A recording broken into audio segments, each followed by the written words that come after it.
She challenged the maid to a fight, thinking it'd be easy. What happened next shattered her ego. You ever walk into a room and just know who thinks they're the most important person there? You don't need a speech. You don't need a crown. The way they sit, the way they look at people, it tells you everything. That was Aubrey Lynn Whitmore, age 28, heir to one of the largest real estate portfolios in Georgia, and proud of it. She didn't walk, she glided, always in heels, always with a smooth lip gloss and that smug look that said, "This world was built for me." The Whitmore mansion sat just outside of Franklin, Tennessee, tucked away behind tall gates and trimmed hedges. It had 7 bedrooms, a pool shaped like a violin, and marble floors that clicked beneath her shoes like applause. But you know what? Money didn't make Aubrey interesting. It was her attitude. She'd just earned her black belt in Taekwondo, had the bruises and framed certificate to prove it. And now, she was floating through the house like a queen returning from battle. To her, everyone around her was just background noise, especially the maid. Her name was Maya Robinson, 36, slim build, short twists tied back in a bun, always in plain polos, black slacks, quiet shoes. She didn't raise her voice. She didn't rush, just moved through the house like clockwork, keeping it spotless.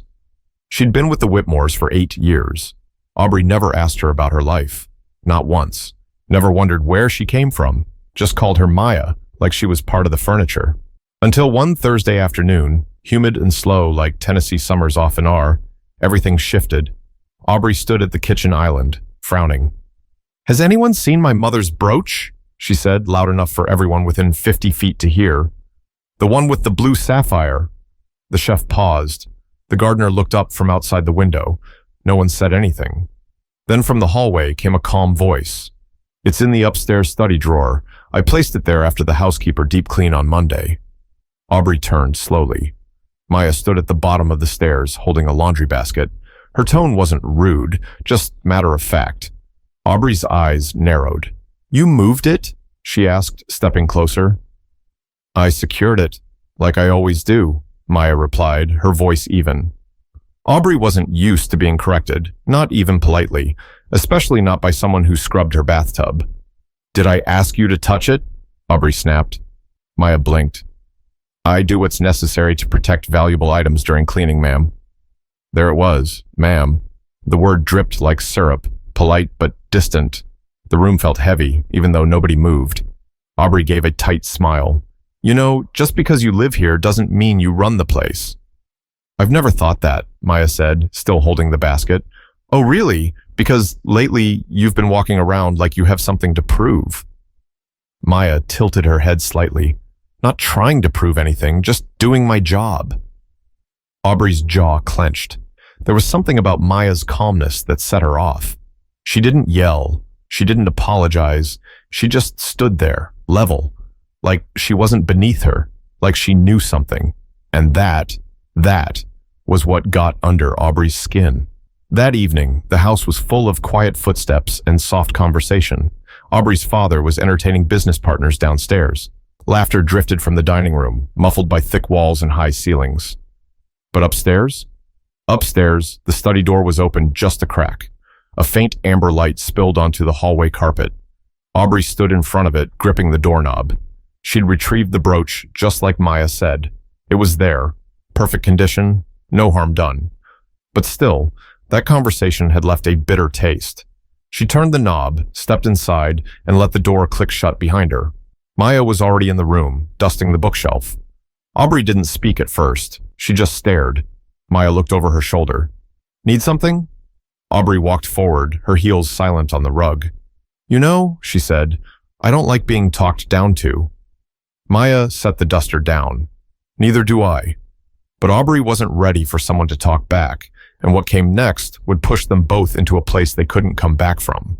Aubrey leaned against the edge of the walnut desk, arms crossed, chin tilted slightly up, like she was waiting for Maya to flinch.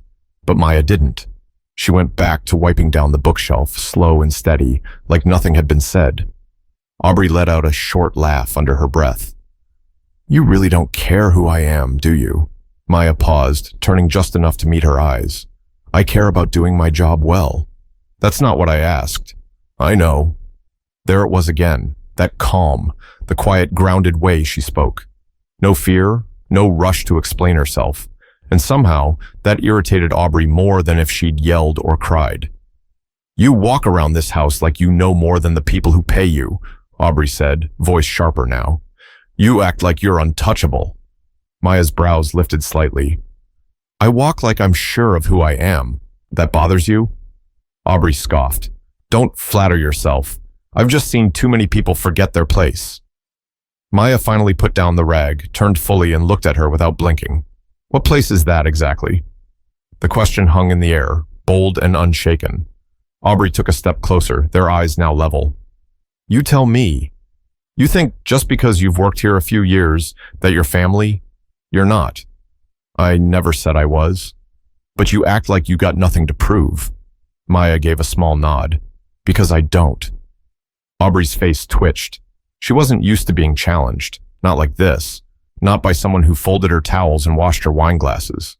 "I've got a black belt," she said suddenly. Maya raised an eyebrow.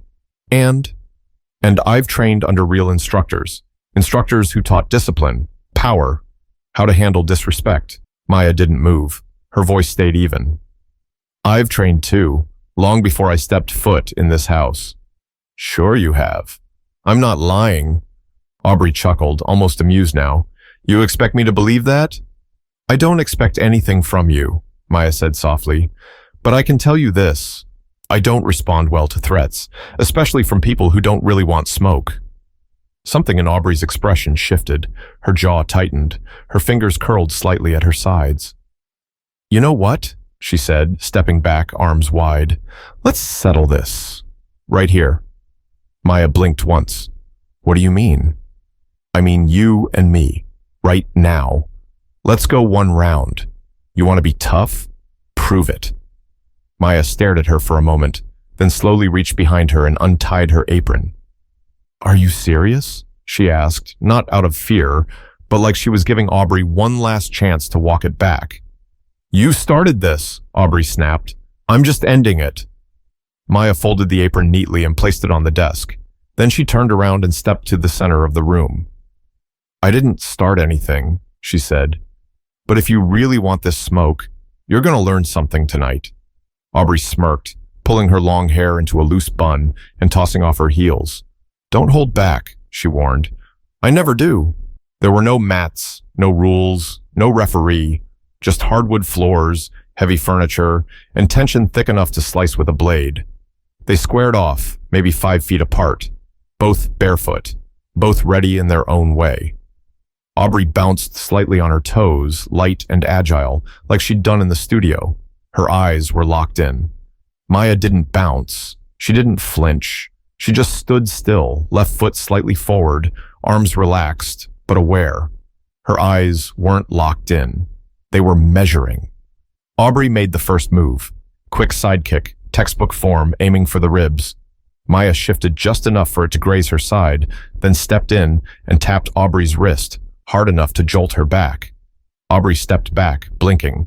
That contact was sharp, not flashy, not rehearsed, real.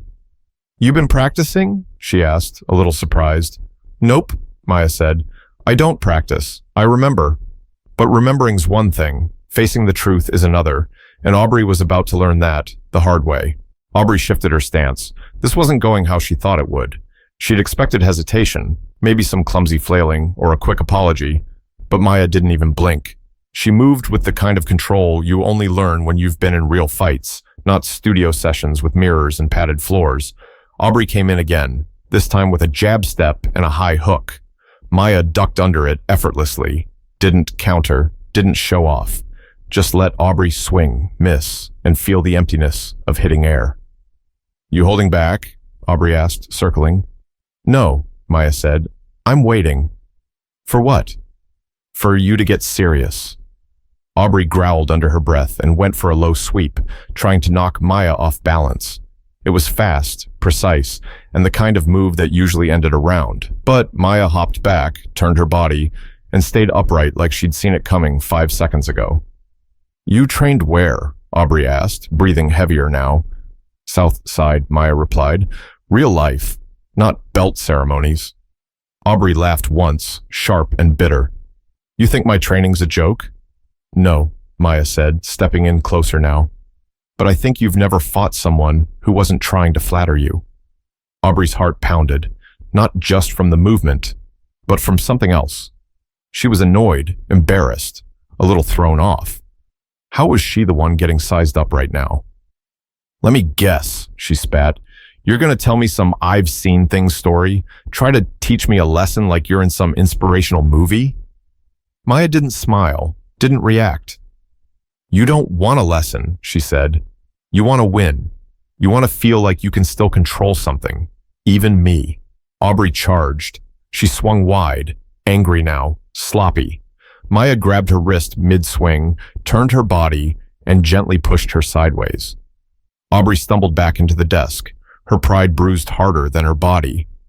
You think just because I clean your house, I don't know how to fight? Maya said, calm but clear. You think discipline lives in a mansion? Aubrey stood up straighter, chest rising and falling fast. I've worked for everything I have, she snapped. So have I, Maya said. They stared at each other. No more bouncing, no more grinning. Just two women, both worn down in different ways. Aubrey finally asked, Why'd you take this job then? You talk like you're better than it. I don't think I'm better than my job, Maya said. I think people who look down on others because of theirs are worse than they know.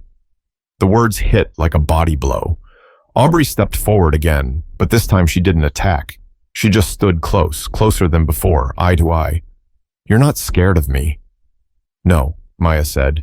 You're just loud. That one cut deep. Aubrey swallowed. Her fists were still clenched, but the fight wasn't in her arms anymore. It was behind her eyes. The room got quiet. The air wasn't filled with tension anymore. It was shame. Shame she didn't know what to do with. I'm not like her, Aubrey said suddenly. I'm not like my mother. Maya nodded slowly. I didn't say you were, but you carry her in your voice sometimes. Aubrey sat down on the edge of the desk, rubbing her forearm where she'd hit it. For the first time, she looked human. Not just rich. Not just confident. Uncertain. How do you stay so calm? She asked, genuinely. Maya walked to the window and looked out. Because I've had to be. When I was 17, my baby brother got jumped outside a grocery store. I didn't freeze. I didn't call for help. I handled it. And that night, I realized staying calm doesn't mean you're weak. It means you know who you are, even when someone's trying to shake you. Aubrey looked down at her bare feet on the polished floor. Do you think I'm weak? Maya turned back around. I think you're scared someone will figure out you're not as sure of yourself as you pretend to be. Aubrey didn't argue, because for the first time in a long time, she couldn't. But the fight wasn't over yet, not on the floor, and definitely not in Aubrey's head. For a few seconds, the room felt still. No more flexing, no more threats. Just silence, and two women facing each other without a crowd, without noise, without the layers they wore around everyone else. Aubrey stood up from the desk, not out of anger this time, but because something in her chest was tight, like a question she didn't want to ask but couldn't ignore. She looked at Maya. Do you ever regret it? Maya folded her arms. Regret what? Letting go of that part of you, the fighter. Maya exhaled through her nose. I never let it go. I just stopped using it to prove myself to people who weren't worth it. That stung more than it should have. I'm not worth it? Aubrey asked. I didn't say that, Maya said. But this little match you're itching for? That's not about skill. That's about control. Aubrey didn't reply right away. She took a breath and stepped back into her stance. Then take it from me. Maya looked at her, steady, calm. Her voice dropped just a bit. You really want to keep going? I need to, Aubrey said. Maya rolled her neck, slowly stepped to the side, and this time she didn't wait. She moved first. It wasn't flashy. It wasn't wild. It was a smooth step-in, a feint to the left, then a palm strike to Aubrey's shoulder that spun her halfway around. Aubrey stumbled, but caught her balance. You're telegraphing your moves, Maya said. Don't coach me. Then stop moving like someone who needs one. Aubrey came back fast. She ducked low and aimed for Maya's knees. Maya shifted, dropped her weight, and deflected it with a knee bump that knocked Aubrey off her line. She grunted. This wasn't like sparring at the studio. Maya didn't move like an instructor. She moved like someone who had to survive. "You're stronger than I thought," Aubrey said, panting. "You don't know anything about me," Maya replied. "I know you're quick." "I had to be," Maya said. "I used to ride the green line every day with a baby in one arm and keys between my fingers just in case." Aubrey blinked. That wasn't a story she'd ever imagined from someone folding her sheets. Maya moved again. This time, Aubrey was ready. She ducked under, swept a leg, and caught Maya slightly off balance. Maya recovered fast, but not fast enough to hide it. Aubrey's eyes lit up. "Gotcha!" Maya gave a slow nod. "Okay, 1 point for you. You said this wasn't a match." "It's not, but you're keeping score anyway." They both smiled, not big, but real. Then Maya stepped in with a burst of speed that made Aubrey's breath catch. 2 sharp body taps, a slap to the side, a fake jab, up top. Her movements weren't about power. They were surgical, controlled. "Your form's clean," Aubrey said, "but you don't punch hard." "I don't need to punch hard," Maya said. "I just need you to think I can." That answer messed with Aubrey's head more than the fight itself. She backed away a few feet, breathing heavier now. Sweat was forming on her arms, sticking her hair to her forehead. "You're dangerous," she said. "I'm careful," Maya replied. "Dangerous is messy." "Then what do you call this?" Maya looked around the study, furniture pushed back, 2 grown women barefoot in the middle of a mansion, fighting like something needed to break. She said, "I call it sad." That was the first time the fight actually hurt. Aubrey froze. "Sad? You live in this big house with all these people serving you and still feel the need to throw fists to feel powerful." Aubrey opened her mouth, but no words came out.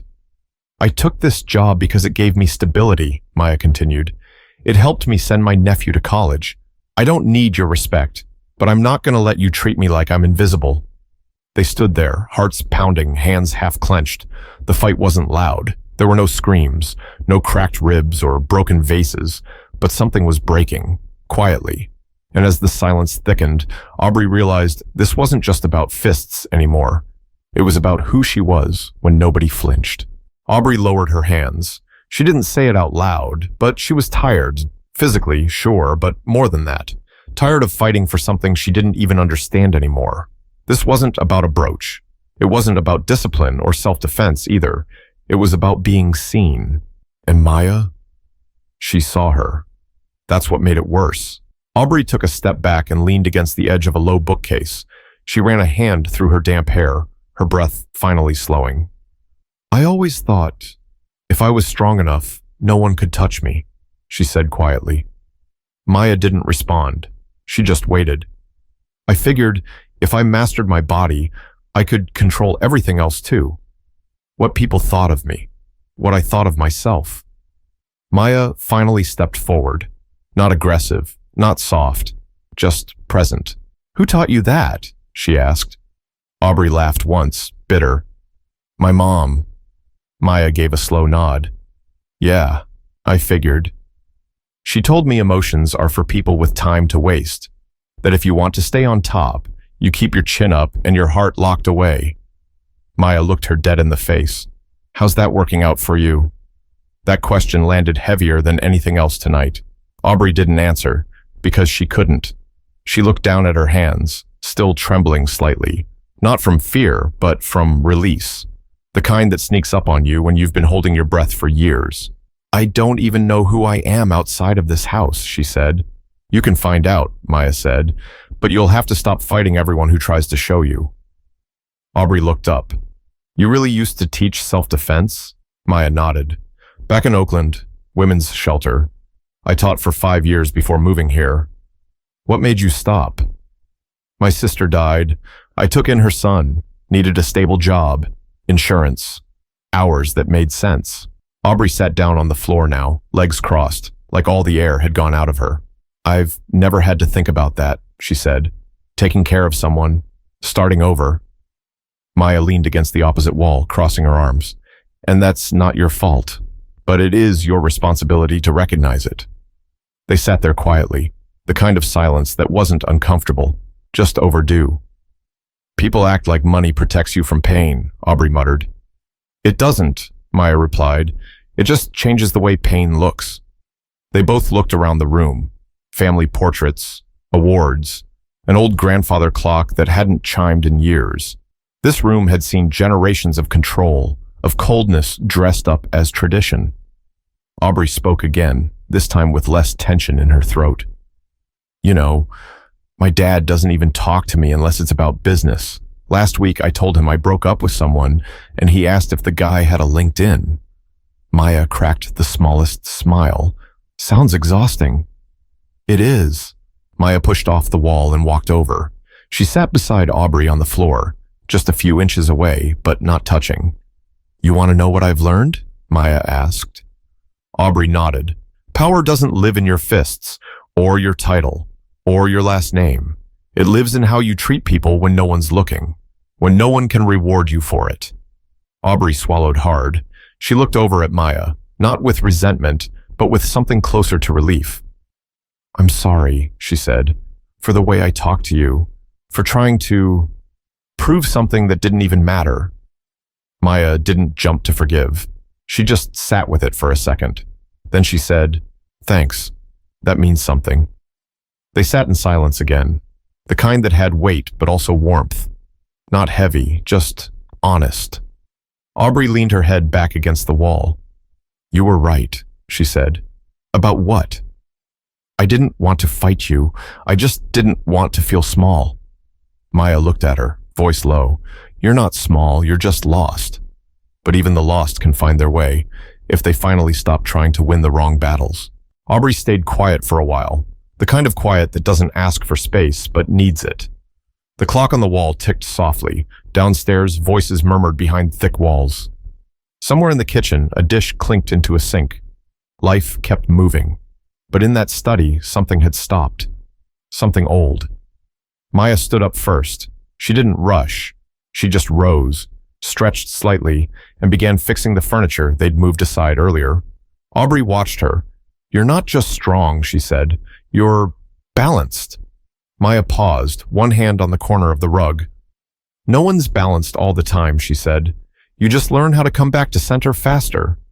Aubrey nodded slowly, chewing on the thought like it had weight to it. What made you come back? She asked. From all of it? Maya's hands slowed. You mean from the grief? Yeah. Maya didn't answer right away. She straightened the lampshade, adjusted a pillow on the armchair, then turned and met Aubrey's gaze again. My nephew, she said simply. He was 9.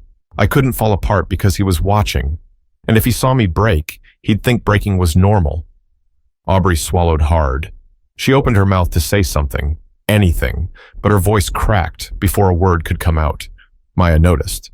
She crossed back over, crouched down in front of her, and waited. You good? She asked, softer now.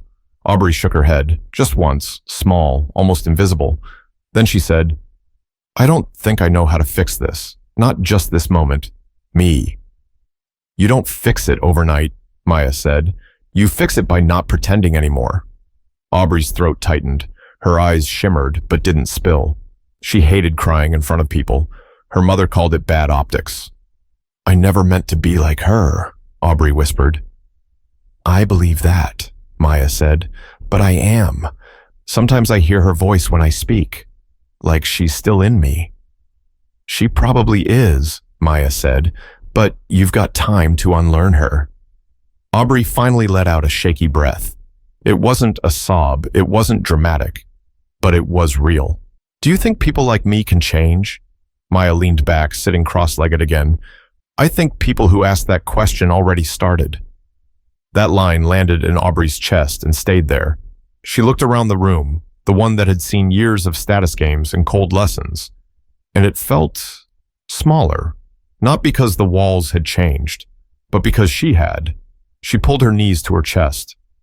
I thought strength was about showing up hard, sharp, clean, like I could out-discipline the world into respecting me. And, Maya asked, and now I feel like a child who's just been told Santa isn't real. Maya chuckled, not unkindly, just tired. Yeah, welcome to real life. Aubrey gave a quiet, bitter smile. Then something broke, not in the room, but in the space between them. The wall, the assumption, the years of looking at Maya like background, gone. "I've never talked to anyone like this," Aubrey admitted. "Not even friends. Maybe because you don't have many." Ouch. But she wasn't wrong. Aubrey nodded. "Most of them are scared of me." "Why?" "Because I keep a wall up." "Well," Maya said, "walls don't just keep people out. They trap you in." Aubrey looked away, then quietly asked, "Would you ever teach again? Self-defense, I mean?" Maya tilted her head, surprised. "Maybe. Why?" Aubrey stood up and dusted off her slacks. She glanced at her reflection in the dark glass of the bookcase. "Because I'd like to learn from someone who's actually lived." But knowing who to learn from is just the beginning. Taking the first real step, that's where the change begins. The next morning came quietly. Sunlight spilled across the Whitmore mansion, golden and soft, slipping through the cracks in the curtains. It felt like any other day, except it wasn't. Something had shifted. Aubrey walked into the kitchen barefoot, her usual sharp presence noticeably dialed back. Her face was clean, free of makeup, hair tied up in a loose bun. For once, she didn't walk like she owned the room. She nodded to the chef, gave the groundskeeper a soft, "Good morning." Then she poured herself a glass of water and sat at the small breakfast table in the corner, the one the staff usually used. Down the hall, Maya Robinson stood by the front window, folding the last of the fresh linens. Her hands moved automatically, but her eyes flicked toward the sound of quiet footsteps approaching. "Got a minute?" Aubrey asked. Maya didn't look surprised this time, just calm as usual. "Sure." Aubrey sat down on the edge of the entry bench. "I told my dad I want to manage one of the Whitmore outreach centers," she said. Maya raised an eyebrow. "Seriously?" He was confused at first, thought I was bored. She gave a half smile. "But I wasn't bored, I was done." Maya nodded slowly, folding the final towel. "You think it'll stick?" she asked. Aubrey shrugged. "I don't know, but it's a start." They stood in silence for a second. I looked up Krav Maga classes near Murfreesboro," Aubrey added. "Oh?" "Yeah, but none of them felt right. Too polished. Too commercial." Maya smirked a little. "What were you expecting? A gym in a back alley with a leaky roof?" "Honestly, yeah," Aubrey laughed. Then she got quiet again, more serious. "I was wondering, would you teach me, not like a full class or anything, just teach me how to move like you do?" Maya looked at her for a long time. "You don't need to move like me," she said. "You need to move like you, but with purpose." "I don't know what that looks like yet." "Then we start slow."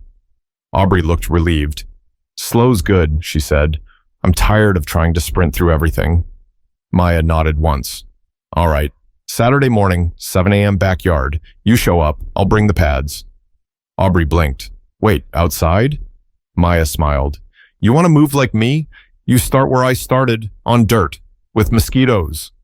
They both laughed now, a real laugh, the kind that melted whatever tension had been left over from the night before. 2 weeks later, something strange happened.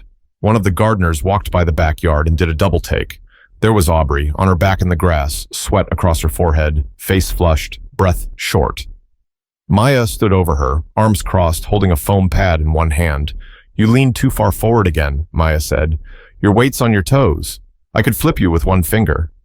Aubrey groaned and rolled over. "This is humbling. That's the point." But instead of quitting or making excuses, Aubrey sat up, adjusted her stance, and said, "Okay, again, and again, and again, and again. No cameras, no social media posts, no audience, just 2 women, one teaching, one learning." 6 months later, Aubrey applied to open a women's self-defense outreach center under the Whitmore Foundation. But this time, she didn't ask her father to sign off on it. She did it through the city. She used Maya's name as a consultant. When the foundation rep asked, "Why her?" Aubrey answered plainly, "Because she's the realest instructor I've ever had, and she doesn't just teach moves, she teaches why they matter." The center got approved. The first class, it was full. Maya taught the first hour. Aubrey taught the second. side by side. No uniforms, no black belts on display, just real lessons, real scars, real people. Because real power doesn't shout, it doesn't demand, it doesn't swing first just to be seen. Real power knows who it is, even when no one's watching. And when you stop trying to win the room, you finally learn how to own yourself. If this story made you pause for even a second, ask yourself this. What are you fighting for? Respect, control, recognition? Or are you just swinging to hide from the parts of you that need healing? Maybe it's time to stop proving and start growing. Like, share. And if you've ever had a Maya in your life, tell them thank you.